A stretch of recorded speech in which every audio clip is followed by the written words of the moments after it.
இவ்வளவு பாலங்க சார். சொல்லுங்க. இப்ப எந்த ட்ரெயின் உங்களுக்கு? நைட்டு 11 மணிக்கு ட்ரெயினுங்க. நானே உங்களை சந்திச்சு சில விஷயங்களை கேட்கணும்னு நினைச்சிருந்தேன். கீழே இருந்து நிறைய இந்த கேள்விகளும் விமர்சனங்களும் வருது. நீங்க சம்மேளனத்தினுடைய பொதுச் செயலாளர், அந்த அடிப்படையில் ஓய்வு பெற்றவர்களுக்கு டிஏ கிடைக்கல. தொடர்ச்சியான போராட்டத்தை நீங்களும் எடுக்கிறீங்க, ஓய்வு பெற்ற அமைப்பு எடுக்குது. இப்போ ஒரு உண்ணாவிரதத்தை நடத்திக்கிறீங்க.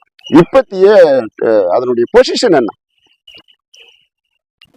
அதாவது டிஏ பிரச்சனையில அரசாங்கம் மிக மோசமான நடைமுறையில இருக்குது.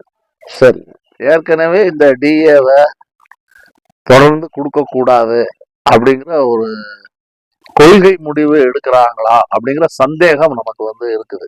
சரி.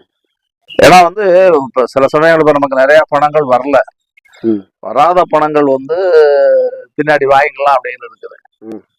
ஆனா 2019 என்ன பண்றான்னா, இந்த டிஏவை இதுக்கு மேல கொடுக்க கூடாதுன்னு ஒரு ஜிஓ போடுறான்.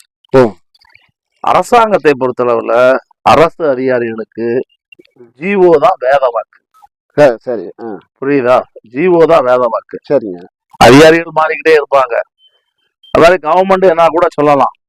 இப்போ ஒரு ஜிஓவில் ஒண்ணு சொல்லப்பட்டிருக்குதுன்னா அந்த ஜிஓவை ரத்து பண்ணாம அவன் எதுவுமே செய்ய மாட்டான். இது பொதுவாக அரசாங்கத்தினுடைய நடைமுறை.